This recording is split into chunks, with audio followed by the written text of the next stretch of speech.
자, 오늘 이 시간에는 인류의 소망이신 예수님이라는 주제로 말씀을 드리겠습니다. 이미 지난주 또 지지난주 공부한 것처럼 히브리서 저자는 히브리서 1장에서 예수님이 누구인가를 아주 자세하게 우리에게 설명해 주었습니다. 예수님이 누구이고 또 어떤 일을 하셨고 지금은 어디에 계시고 어떤 일을 하고 계시고 또 앞으로 어떤 일을 하실 것이다. 그죠? 1장에 이렇게 상세하게 가르쳐 주셨어요. 그래서 1장에 이제 이렇게 상세한 예수님에 대한 설명을 한 후에 오늘 2장으로 오늘 넘어오면서 1절 4절에 보면 두 가지를 강조하고 있습니다. 그러니까 두 가지를 우리에게 권면 혹은 좀 더 강력한 언어로 말하면 경고하고 있어요. 두 가지를. 첫째는 1장에서 가르쳐준 복음의 진리에서 굳게 서서 흔들리지 말라는 거예요. 이 말씀 그대로 하면은 떠내려가지 말라는 거예요. 진리에서 떠내려가지 말라. 내가 너에게 전해준 복음의 진리에 굳건히 서서 떠내려가지 말라. 그러니까 두 번째는 하나님의 복음을 받아들이지 않는 사람들, 예수님의 구원의 복음을 받아들이지 않는 사람들을 불쌍히 여기는 마음을 가지고 이 복음의 진리, 인류의 소망이신 예수 그리스도를 그들에게 증거하라는 것입니다. 증거하라. 이 두 가지를 오늘 1절 4절에서 강조하고 있는데 여기에 초점을 맞춰가지고 말씀을 전하겠습니다. 자, 첫째, 히브리서 저자는 복음의 진리에 굳게 서서 흔들리지 말라고 우리에게 권면하고 있습니다. 1절을 한번 읽어봅니다. 같이 읽습니다. 시작. 우리가 흘러 떠내려가지 않도록 함이 마땅하니라. 아멘. 자, 히브리서 2장을 시작하는데 그러므로 이렇게 시작하고 있습니다. 그러므로 인과관계를 나타내는 접속사니까 지금 히브리서 2장에서 이제부터 할 이야기가 앞에 있는 1장의 이야기와 밀접하게 연관되어 있음을 우리에게 보여줘요. 그렇죠?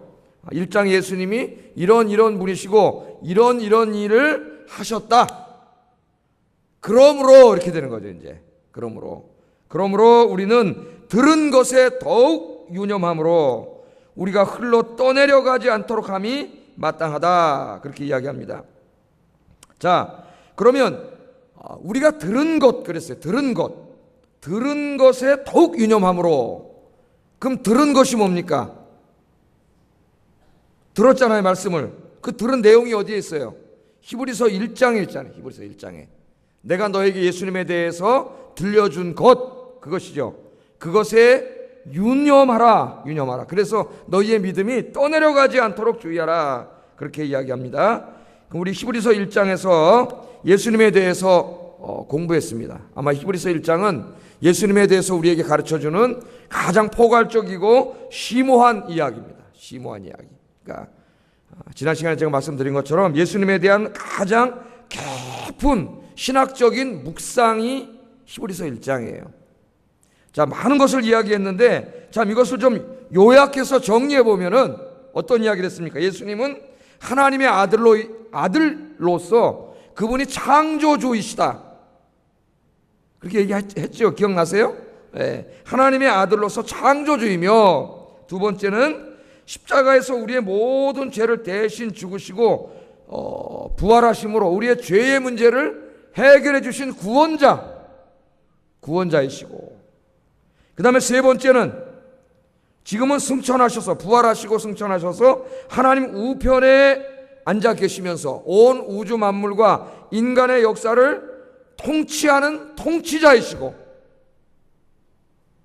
잘 들으셔야 돼요. 통치자이시고, 그 다음에 네 번째는 마지막 때가 되면 다시 인간의 역사 속에 재림하셔서 이 땅에 하나님의 의가 가득한 하나님 나라를 세우실 진짜 왕이시다.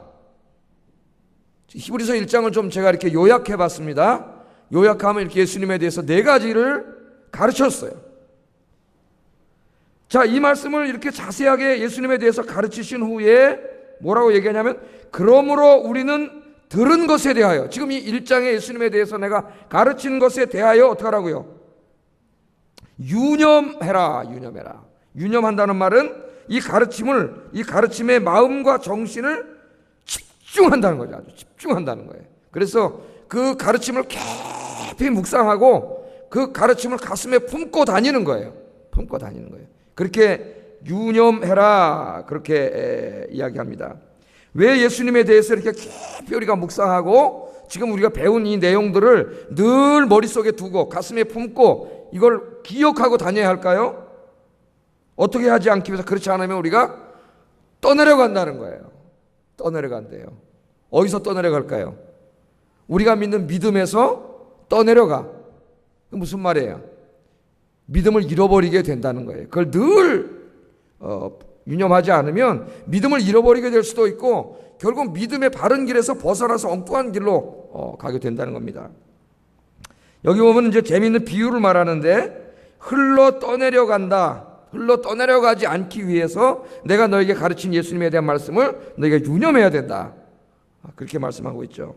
흘려 떠내려간다고 하는 것은 항구에 정박해 있는 배에 대한 비유입니다. 여러분 이제 선원들이 배 타고 고기를 잡았거나 무역을 하고 이제 돌아오면은 그 배가 항구로 들어오잖아요. 그럼 어떡합니까? 거기다 그냥 놓고 들어가나요? 배를 그냥 놓고 들어가면 어떻게 되겠어요? 바람이 불고 물결이 저쪽으로 움직이면은 어떻게 돼? 배가 떠내려서 쫄 흘러가잖아요. 그러니까 선원들이 어떻게 합니까? 갔다 와서 배를 정착시킨 다음에 로프로 밧줄로 배를 이렇게 탁 묶어가지고, 묶어서 쪼매고 이 바람이 불어도 세차게 불어도 배가 떠내려갈 것인가 안 떠내려갈 것인가 유념해서 밧줄을 묶은 다음에 확인하고 가지 않습니까? 지금 그 그림을 보여줘. 그 그림으로 이야기하는 거예요. 그런 은유로 이야기하는 겁니다. 이 선원들이 주위에서 밧줄을 묶어놓지 않으면 배가 그냥 휙 바람 불면 아침에 오면 없어요. 떠내려가가지고. 그럼 낭패를 보는 거죠. 그렇게 되는 것처럼 내가 지금 1장에서 가르친 예수 그리스도에 대한 가르침을 너희가 늘 마음에 묵상하고 유념하지 않으면 너희의 신앙이 그렇게 떠내려갈 수 있다는 거예요. 또한 이 떠내려간다는 말은 이 손에 있는 반지가 빠지는 비유이기도 합니다. 여러분, 제가 지금 반지를 안 끼고 있는데 이제 여름에는 잘 안 끼요. 가을 되면 또 이제 끼려고 그러는데 이 다이아 반지를 여러분 한번 끼고 있다고 생각해 보세요. 금반지 다이아 반지를 끼고 있는데 요거 손 씻을 때 어떻게 됩니까? 잘못하면은 물이 들어가면 쏙 빠져버려요. 자기도 모르게 빠져서 잊어버릴 수 있어요. 그래서 이 귀중한 반지를 낀 사람은 어떡합니까? 이 반지가 빠져서 나가지 않도록 손 씻을 때는 빼서 주머니에 넣든지 아니면 탁 유념해가지고 손 씻을 때 이거 빠졌나 안 빠졌나 하면서 또 손 한번 씻고 이렇게 탁 보고 그렇게 가는 것처럼, 그죠? 그렇게 유념하는 것처럼 그런 말이에요. 그 그림이에요. 지금 너희가 배운 이 예수 그리스도에 대해서 늘 마음에 품고 그래서 너희의 신앙이 반지처럼 빠져나가지 않도록 그렇게 주의해야 된다는 겁니다. 여러분, 예수님에 대해서 여러분은 얼마나 이렇게 깊이 묵상하고 사십니까? 예수님에 대해서. 그러니까 다시 말하면은 3장 우리가 이제 다음에 공부할 거지만 3장 1절처럼 하라는 거예요. 3장 1절 같이 한번 읽어보겠습니다. 시작. 3장 1절 시작. 그러므로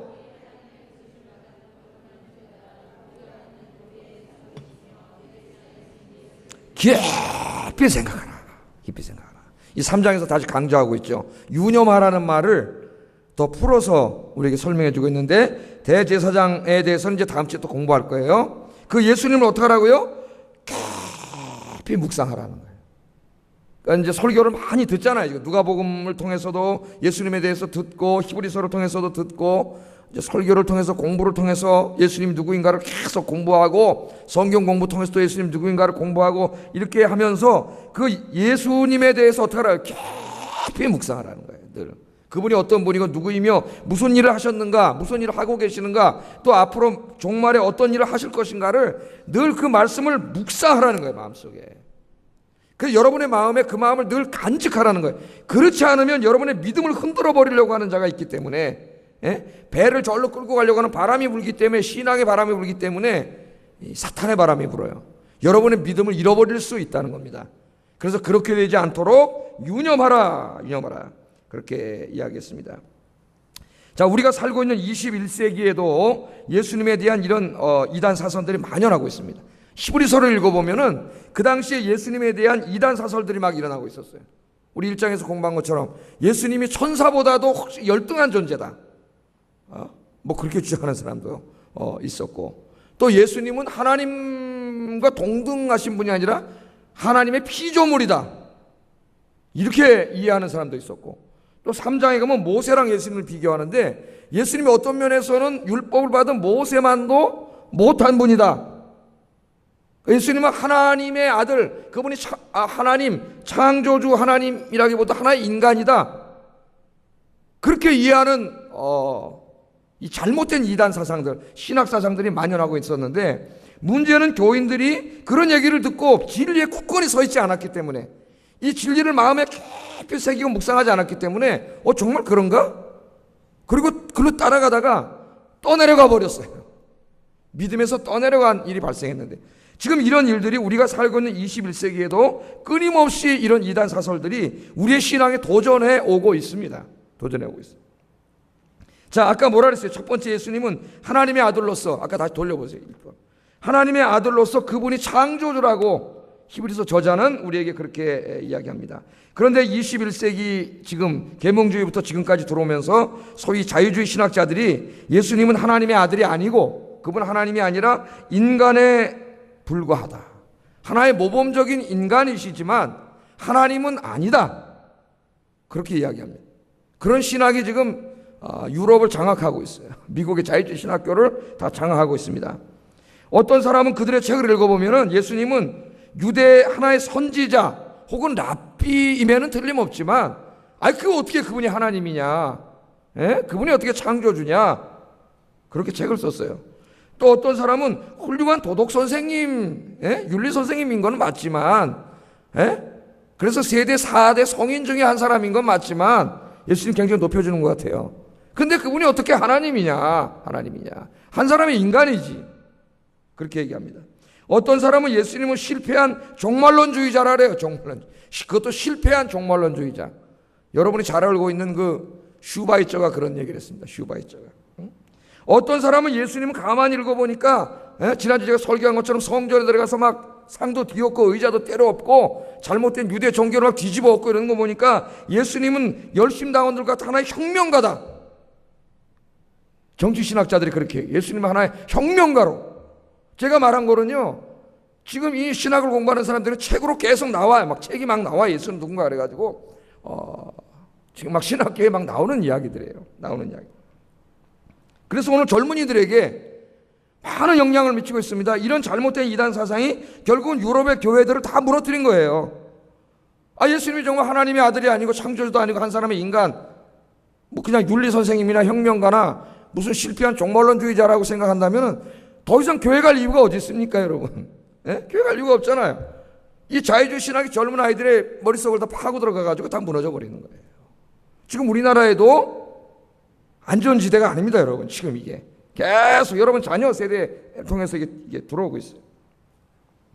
이들의 한결같은 주장은 예수님은 하나님이 아니라 한 사람의 인간에 불과하다는 거예요. 지금 우리하고 밀접하게 이렇게 주장하는 사람 누구예요? 우리가 잘 만나는 사람 동네에서. 그들은 학자들은 아니에요. 여호와 증인이잖아요. 여호와 증인. 여호와 증인 예수님이 하나님과 동등된 하나님의 아들 창조주로 믿지 않지 않습니까? 아시나요? 그렇게 해서 책자까지 가지고 다니면서 우리보다 더 열심히 전도해요. 그 수요일에 이렇게 전도하고 다니면 여호와 증인 몇 명이 쫙 쓸고 다니게 앞에 벌써. 그래서 우리 전도를 또 방해해요. 왜? 우리가 문을 두들기고 전도를 해야 되는데 이 사람들이 먼저 하루 쑥 지나가고 나면은 그 다음 또 화가 난 이 사람이 그 화풀을 우리한테 여호와 증인한테. 그러고 지금 댕긴다니까요, 여러분. 그리고 댕기고 있어요. 특히 이 기독교라는 이름을 걸고 정치적인 좌파 운동을 하는 사람들이 이 사람들은 예수님을 철저한 사회주의 혁명가라고 이해합니다. 그런 책들이 또 막 나와요.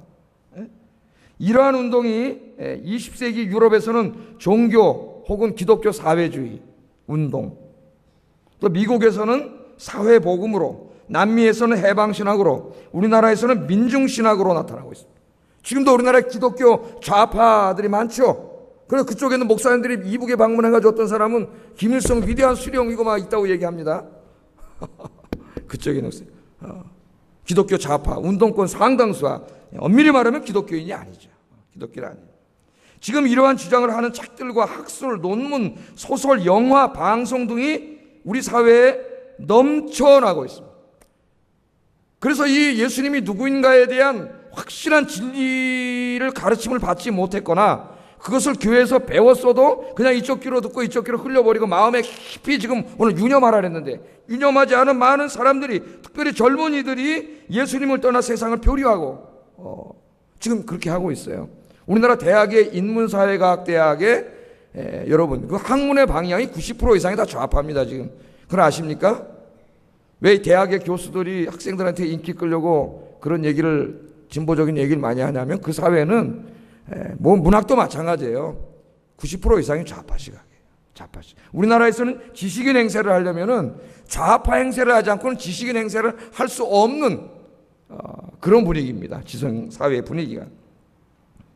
그 많은 젊은이들이 글로 갔고요. 제가 청년 때 이런 혁명신학에 속아가지고 예수님이 진정한 사회주의자라고 하는 이들의 외침을 받아들여가지고 기독교 좌파 운동으로 나가가지고 운동권이 되는 아이들이 교회 굉장히 많아요, 여러분. 운동권으로 가는. 특별히 보수적인 교회 다니는 아이들이 더 많이 글로 갔어요. 보수교회 질려가지고 애들이. 예? 교회가 제대로 가르치지 못하기 때문에 글로 다 가버린 거예요. 그 중에 상당수가 지금 기독교 좌파 운동을 하는 사람들로 지금까지, 뭐 우리 지금 나라가 시끄럽지만 그건 뭐 기독교는 아니지만 이념적인 색채는 다 비슷해요. 비슷해. 그렇게 되고 있습니다.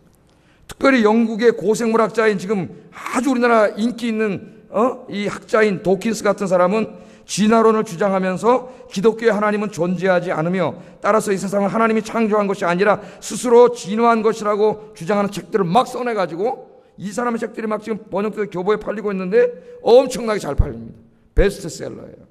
누가 읽어요? 젊은 애들이 읽어요. 어떤 친구는 인터넷에 읽고, 나는 도킨스의 이 책을 읽고 무신론 안에서 평안을 얻었다. 그렇게 쓰고 있습니다. 무신론 안에서 평안을 얻었다. 이런 예수님이 하나님의 아들이요 창조주라고 하는 이 가르침에 도전하는 이 지성사회, 방송, 문화, 소설, 뭐 이런 엄청난 세력이 지금 계속 우리 젊은이들과 우리 교회를 어떻게 해요? 도전해 오고 있어요. 그렇기 때문에 이 예수님이 하나님의 아들이요 창조주라고 하는 이 신학을, 이 말씀을 깊이 묵상하고 가슴에 품고 기도하지 않으면 떠내려간다는 거예요. 떠내려가요. 우리 아이들이 떠내려가고 있어요, 지금. 그거 우리가 알아야 됩니다. 두 번째, 예수님께서는 십자가에서 우리의 모든 죄를 대신 짊어지시고 죽으신 하나님의 아들 구원자이십니다. 구원자. 하나님께서는 예수님 외에는 천하의 구원 얻을 만한 다른 이름을 주시지 않았습니다. 여러분 믿습니까? 제가 지난주에도 공부했죠. 예수님은 구원에 이르는 유일한 길입니다. 유일한 길. 예. One of the many ways. 많은 길 중에 하나가 아니라 그랬죠. Only way, only way. Only way to God. 하나님께로 가는 유일한 길입니다. 유일한 길. 예수님으로 말미암지 않고는 죄사함 받고 구원받는 길은 없습니다. 그게 성경이 우리에게 가르쳐주는 진리예요. 그런데 최근에는 예수님 밖의 구원의 가능성을 주장하는 신학들이 많이 나타나고 있습니다. 특별히 지금 우리나라에서 WCC 문제로 지금 통합 측과 합동 측, 진보와 보수가 다시 갈등을 일으키고 있어요. 이제 좀 있으면 우리나라에서 무슨 WCC 총회를 세계 교회 평의회라는 조직이 있어요. 총회를 여는데 우리 합동 측은 반대하고 통합 측은 찬성하고 이래가지고 지금 이 다투고 있습니다. 제가 이 머리 깎으러 갔더니요, 머리 깎는 그 원장님이 여자분인데 통합 측 교회를 다녀요.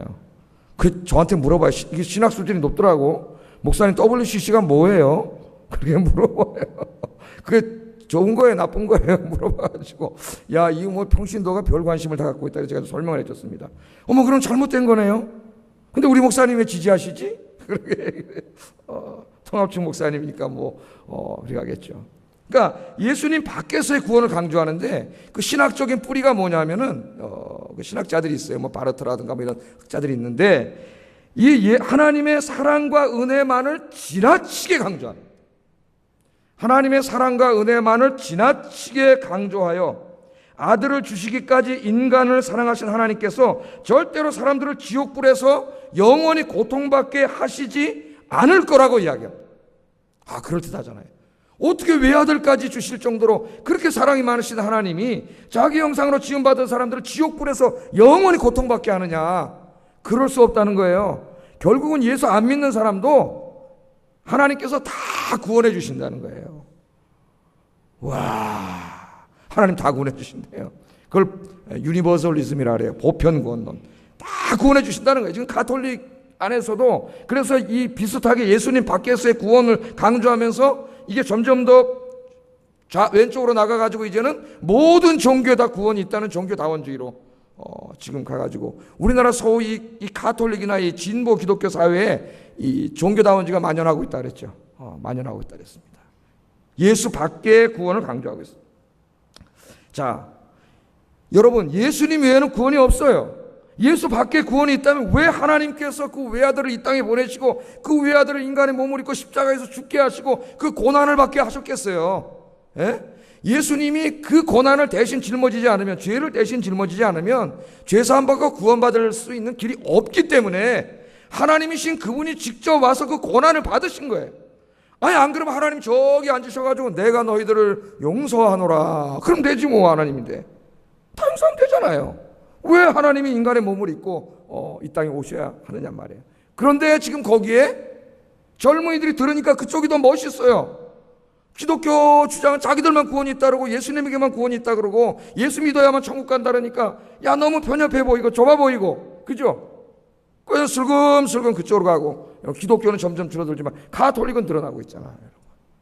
굉장히 이 무슨 똘레랑스 관용주의 같이 이렇게 가지고 우리가 이런 것들에 대해서 조심해야 된다는 거예요. 조심해야 된다는 거예요. 심지어는 예수님을 하나님의 아들 구원자로 믿는다는 사람들조차도 예수님을 구원의 하나님으로보다는 건강과 번영을 주는 축복의 하나님으로 믿고 있거나 혹은 병을 고치고 귀신을 쫓아내는 기적을 행하는 분으로 더 많이 믿고 있는 사람들이 있다는 겁니다. 오늘 우리 보수교회 안에 문제점이죠. 건강과 번영의 신학자들, 특히 기도원 중심으로 무슨 귀신을 쫓아내네, 무슨 병을 고치네 이래가지고 또 사람들이 급하면 어떻게 해? 골리 우르르 몰려가가지고 거기가 진짜 진리인 줄 알고 많은 사람들이 지금 혼돈에 빠지고 많은 사람들이 잘못된 신학사상에 빠져서 지금 믿음을 떠나 표류하고 있습니다. 한국교회가. 특별히 한국교회 안에도 목회자들을 포함해서 목회자들이 어쩌면 한 걸음 더 가는지도 모르죠. 번영과 건강의 신학을 강조하고 예수님의 십자가 부인하지는 않지만 가만히 얘기 들어보면 십자가는 없어요. 예수 믿고 잘 되고 건강하고 돈 벌고 축복받고 맨날 이런 얘기만 합니다. 이런 얘기만. 그래서 원래 복음에서 떠나고 있다는 겁니다. 우리가 유념해야 돼요. 유념. 또 세 번째, 예수님께서는 부활하시고 승천하셔서 지금 하나님 우편에 앉으셔서 온 우주 만물과 인간의 역사를 통치하고 계십니다. 여러분 믿습니까? 제가 늘 강조하죠. 하나님의 나라는 쫙 있는 게 아니라 그랬죠. 여기에 있다 그랬죠. 여기에. 우리가 보지 못하는 것이. 하나님의 보좌는 쫙 있는 것이 아니라 여기에 있다 그랬죠. 거기서 지금 어떻게 해요? 우리와 통치하시는 거예요. 그래서 우리 기독교 교리 중에 잘 오해가 되는 게 예수님의 승천교리입니다. 부활하신 다음에 승천하셨잖아요. 승천하셨다니까 이 사람들이 어떤 생각을 갖냐면은 예수님이 승천해가지고 쫙 어디 가셨나요? 어디쯤 가면 예수님 계세요? 다른 갤럭시 은하계로 가면 계시나요? 그런 생각을 우리가 갖고 있어요. 굉장히 잘못된 생각이에요. 예수님의 승천은 쫙 가셨다는 게 아니에요. 그분이 원래 계시던 하나님의 보호자로 가셔서 이제는 어떻게 해요? 이 인간의 역사를 통치하고 계신다는 거예요. 통치자의 자리로 가셨다는 거예요. 그래서 요한계시록 1장에 나오는 것처럼 하나님의 보좌는 비어있지 않고 우리가 어떤 눈으로 보면 인간 왕들이 인간의 역사를 지배하는 것 같지만 실제로는 부활하신 주님이 인간의 역사를 통치하고 계시는 줄로 믿습니다. 예수님이 통치하고 계신가 그나마 인간의 역사가 이 정도 정의를 이루고 사는 것이지 예수님이 통치하지 않고 마귀에게 내버려 두면은 우린 다 싸우고 전쟁에서 다 죽었어요 벌써. 인간은 그런 죄인들이에요.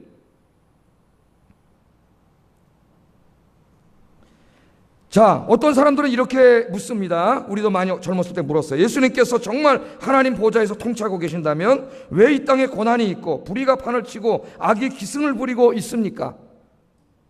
예수님이 통치하신다면 어떻게 그런 일들이 벌어지고 있습니까? 정말 예수님께서 통치하고 계신다면 이거 모순된 일 아닙니까? 그 우리의 질문이에요. 질문. 우리가 잘 알고 있는 진화론의 창시자인 찰스 다윈이 대표적인 사람입니다. 대표적인 사람. 그런 하나님께서 이 세상을 창조하셨다면 왜 창조 세계 속에 해충 같은 이런 나쁜 것들이 존재하고 있고 끔찍한 먹이 사슬이 있는가를 이해하지 못했습니다. 아름다운 세상을 창조하셨다면 다 서로 사랑하고 무슨 벌레들 뭐 미생물까지도 다 인간에게 유익이 되고 그래야 되는데 왜 거기 바이러스가 있고 인간 죽이는 균들이 있고 왜 이러냐 이거예요.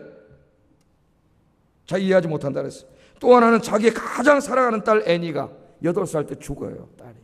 그렇게 살려달라고 하나님한테 얘기했는데 하나님 딸을 데려가십니다. 그때 묻습니다. 하나님이 정말 살아계신다면 왜 이런 고통이 내게 오는가? 왜 이런 슬픔과 고통이 있는가? 그렇게 그는 고민하다가 인간과 이 우주는 하나님이 창조해서 생겨난 게 아니다.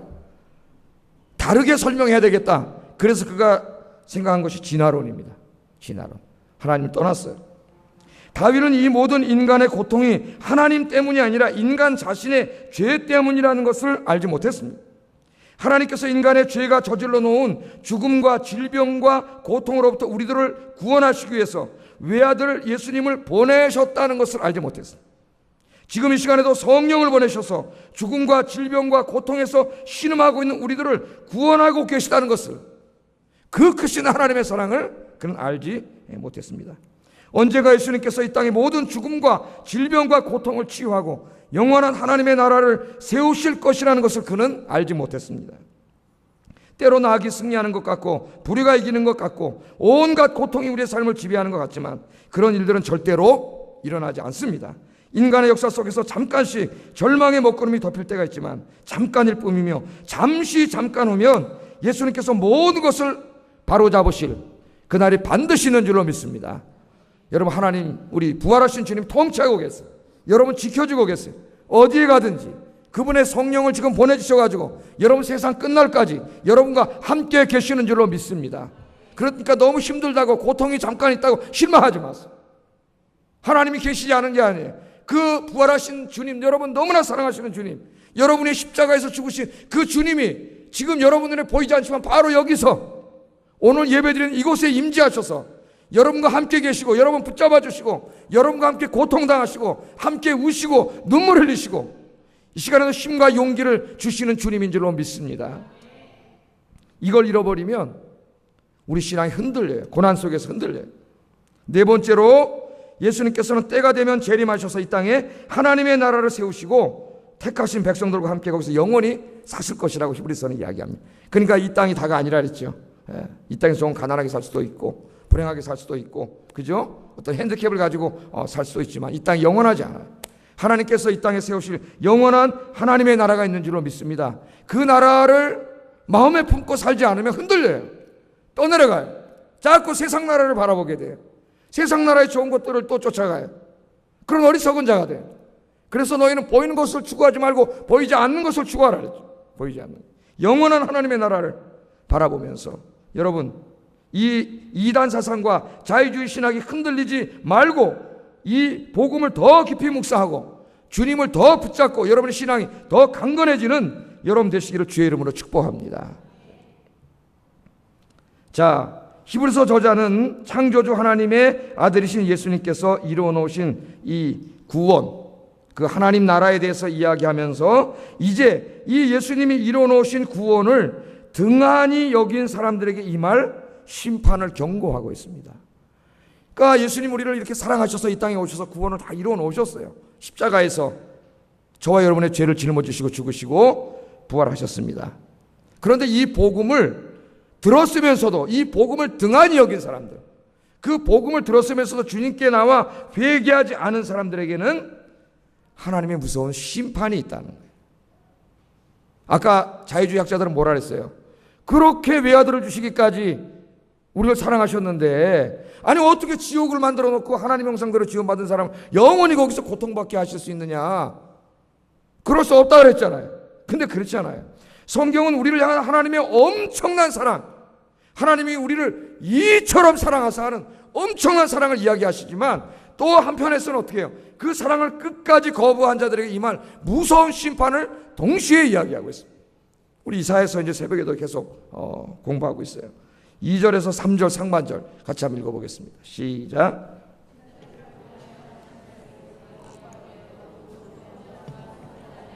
공정한 보응을 받았거든 우리가 이같이 큰 구원을 등한히 여기면 어찌 그 보응을 피하리요. 아멘. 자, 어떤 심판이 있느냐 그 사람들에게 이걸 더 실감나게 설명하기 위해서 이 히브리서 저자가 구약을 이야기합니다. 구약을 이야기하면서 뭐라 그래요? 천사들을 통하여 하신 말씀이 견고하게 되어 모든 범죄함과 순종하지 아니함이 공정한 보응을 받았거든. 여러분, 천사를 통하여 하신 말씀이 뭐예요? 천사를 통해서 하신 말씀이 뭐예요? 하나님이 주신 율법의 말씀이에요. 모세의 오경, 율법의 말씀이에요. 그 율법을 주실 때 천사를 통해서 주셨다 그래요. 모르셨죠, 여러분? 천사를 통해서 그 율법을 주셨어요. 그런데 그 말씀에 불순종한 자들, 그래서 하나님 앞에 범죄한 자들에게 뭐가 있었다 그래요? 하나님의 보응이라는 건 심판이죠.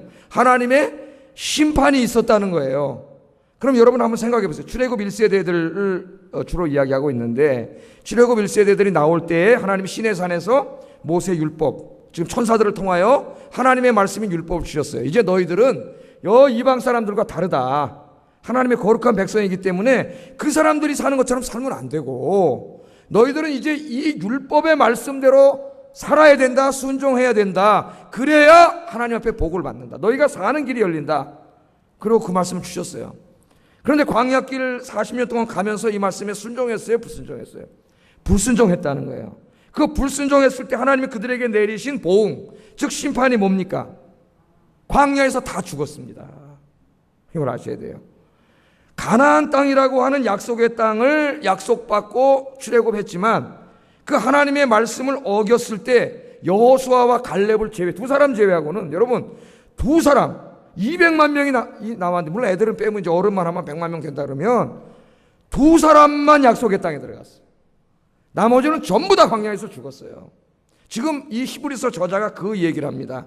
그런데 뭐라 그래요? 천사를 통해서 주신 그 말씀에 불순종한 자들도 광야에서 다 죽는 이런 무서운 심판을 받았지 않느냐. 그건 너희가 알지 않느냐. 여러분도 아시잖아요. 그런데 하물며 이제는 천사 정도가 아니라 아들을 통해서 주신 그 말씀을, 여러분, 아들을 통해서 주신 말씀이 뭐예요? 구원의 복음이에요. 그 복음에 순종하지 않은 자들에게는 뭐예요? 더 큰 심판이 있지 않겠느냐. 지금 그것을 이야기합니다. 더 큰 심판이 있다는 거예요. 더 큰 심판이. 그 더 무서운 심판이 뭡니까?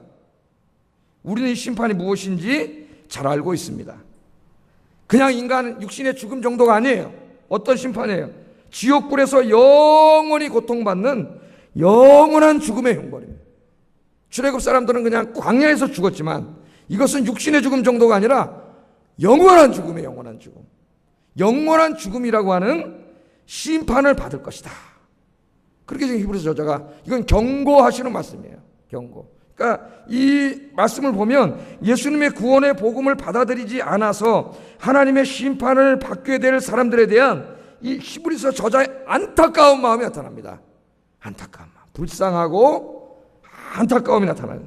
오늘 시간에 우리의 마음속에 이 세상 사람들을 바라볼 때, 여러분 가족일 수도 있고, 그렇죠, 이웃일 수도 있고 친구일 수도 있고, 아직 예수님을 모르고 심판을 받게 될 그 사람들을 이 히브리서 저자처럼 어떻게 여기라는 거예요? 불쌍히 여기라는 거예요. 불쌍히. 안타깝게 여기라는 거예요. 불쌍히 여기라는 거예요. 오늘 이 마음을 회복하는 여러분 되시기를 주의 이름으로 축복합니다. 자, 그러면 이 불쌍히 여기는 마음이 있을 때 우리가 어떻게 할까요? 그들에게 전도하게 됩니다. 생명의 주님이신 예수님을 증거하게 돼요. 그래서 오늘 3절 하반절 같이 한번 읽어보겠습니다. 시작.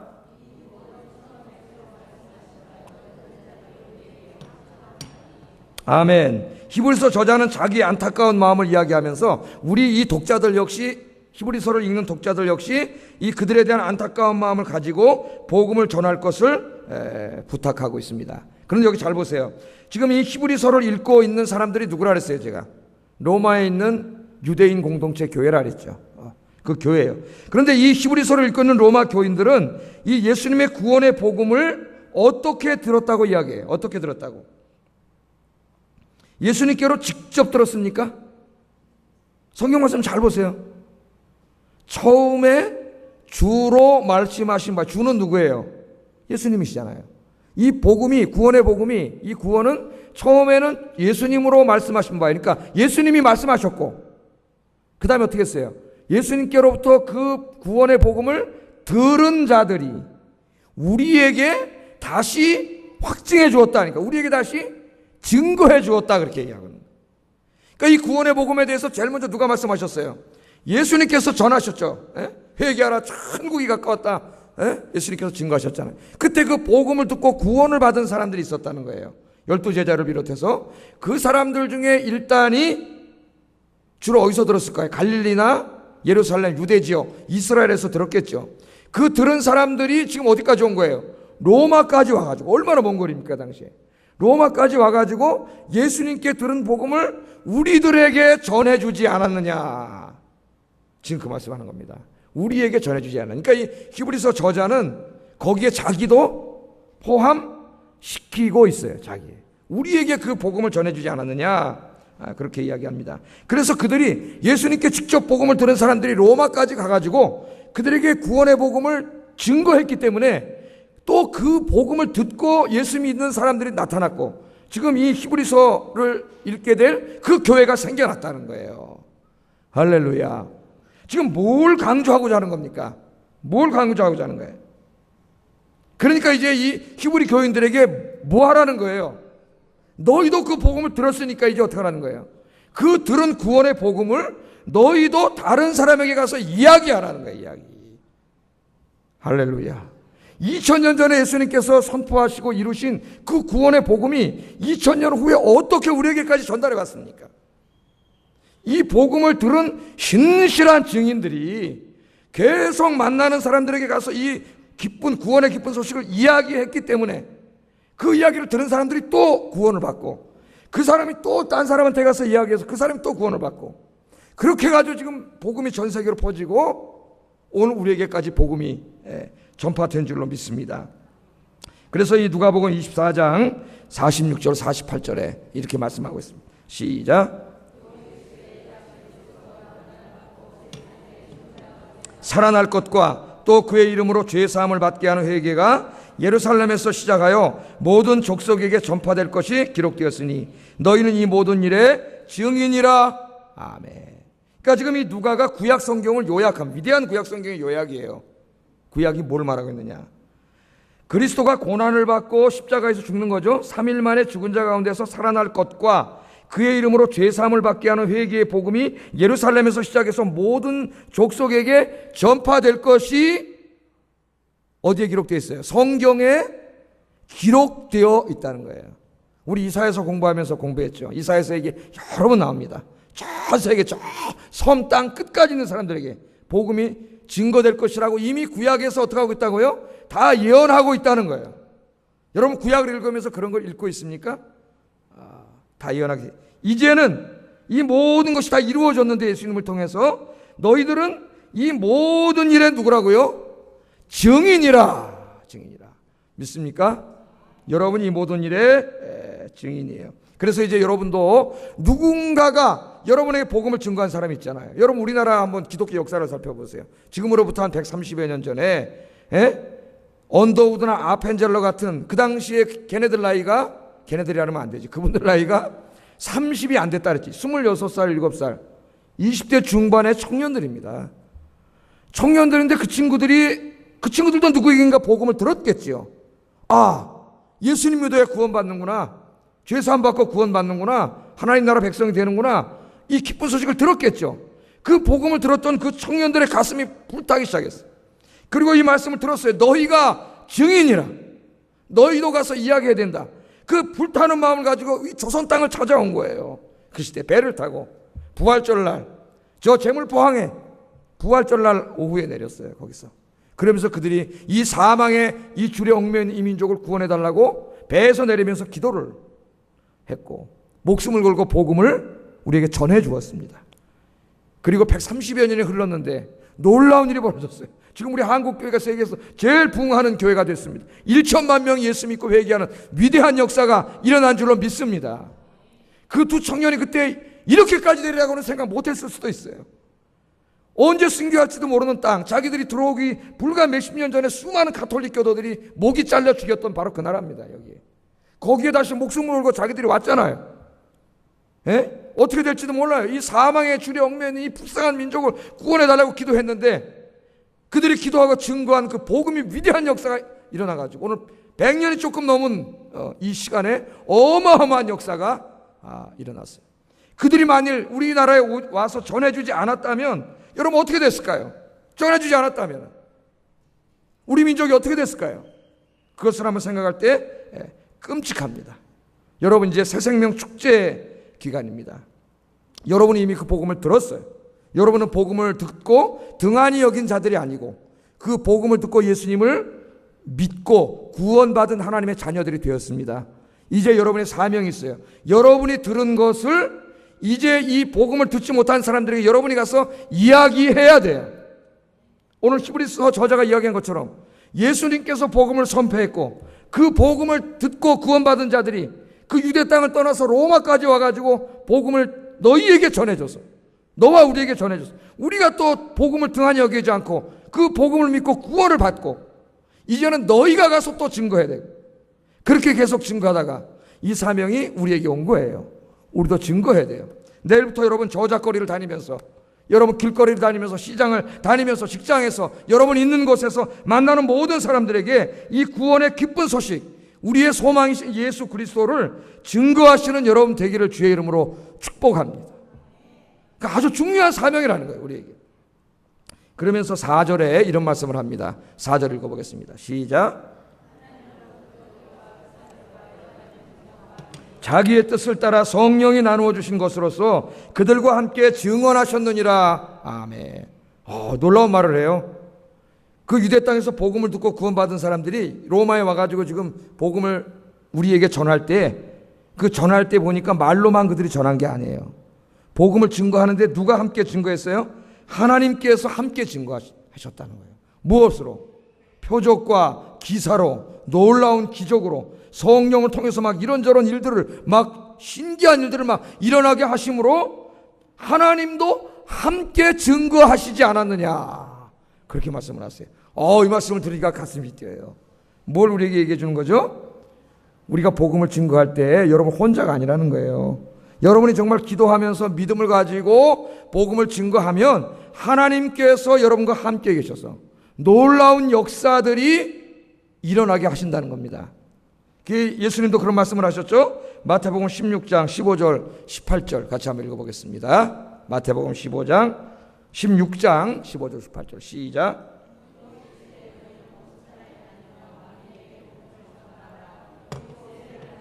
구원을 얻을 것이요 믿지 않는 사람은 정죄를 받으리라.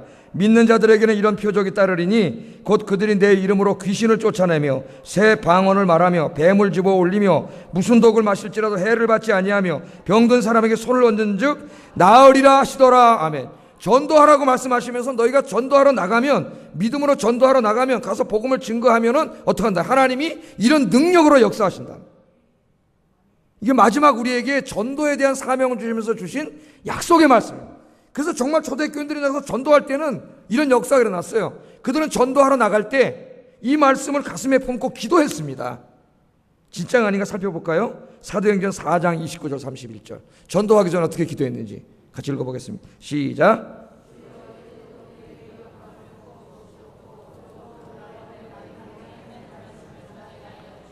손을 내밀어 병을 낫게 하시옵고 표적과 기사가 거룩한 종 예수의 이름으로 이루어지게 하옵소서 하더라. 빌기를 다음에 모인 것이 진동하더니 무리가 다 성령이 충만하여 담대히 하나님의 말씀을 전하니라.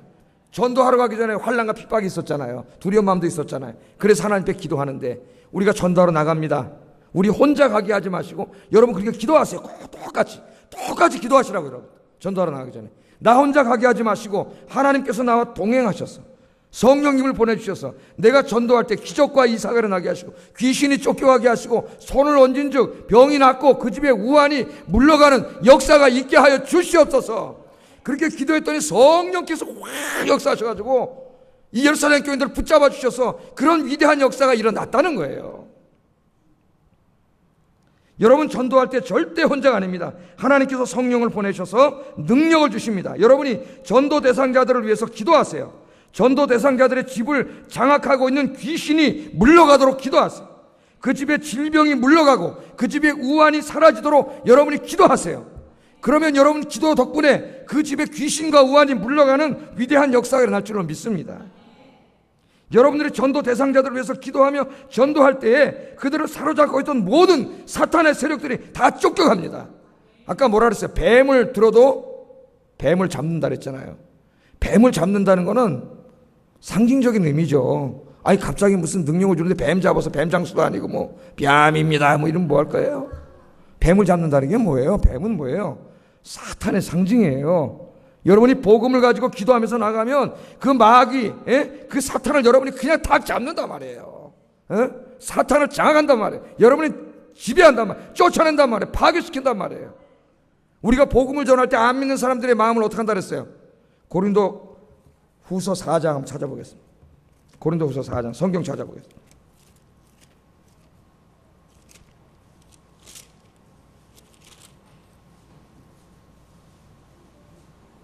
4장 4절 같이 한번 읽어보겠습니다. 시작. 신이 믿지 아니하는 자들의 마음을 혼미하게 하여 그리스도의 영광의 복음의 광채가 비치지 못하게 함이니 그리스도는 하나님의 형상이니라. 아멘. 우리가 복음을 전할 때 어떻게 한다고요? 이 세상에 믿지 않는 신, 그 누굽니까? 사탄. 그게 쫄게들인 귀신이죠.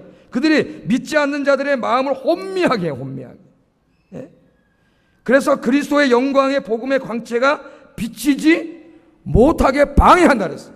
그러나 우리가 기도하면서 믿음으로 나가서 복음을 증거할 때 그 귀신들을 능히 어떻게 한다고요? 손으로 잡는다는 건 여러분이 마음대로 그 귀신을 제압한다는 거예요. 할렐루야. 그래서 여러분 10장에 가보세요. 고린도후서 10장 4절 10장 4절 3절 4절 같이 해보겠습니다. 시작. 우리가 육신으로 행하나 육신에 따라 싸우지 아니하노니 우리의 싸우는 무기는 육신에 속한 것이 아니요 오직 어떤 견고한 진도 무너뜨리는 하나님의 능력이라. 아멘. 사탄이 그들의 마음속에 쳐놓은 견고한 진이 있는데 여러분이 기도하고 복음 들고 나가면 그 견고한 진을 때려 부신다는 거예요. 할렐루야. 이런 능력을 하나님께서 주십니다. 이제 여러분 이름을 하나님 앞에 드렸잖아요. 우리가 전도하겠다고. 아직 못 적어내신 분은 오늘 적어내시고 다음 주까지 다 적어내세요. 여러분 주변에 예수 안 믿는 사람 한 명도 없어요? 안 내신 분은 무인도에 혼자 사십니까? 이 땅에 아는 사람 아무도 없어요? 전도 안 할 거예요? 증인이 되라 그랬는데 적어내세요. 다 적어내시고 이들을 위해서 기도하세요. 그들을 올가매고 있는 귀신의 세력이 물러가게 하시고 질병과 고통이 사라지게 하시고 우환이 사라지게 하시고 내가 기도할 때 귀신이 물러가는 위대한 역사가 일어나고 그 사람이 구원받게 해주시옵소서. 주님께서 오늘 히브리서 공부하다 보니까 4절에 분명히 하나님께서 기사와 능력과 기적으로 함께 하신다고 약속하셨사오니 예루살렘 교회 교인들이 기도했을 때 그들에게 능력을 주셨으니 저에게도 능력을 주시옵소서.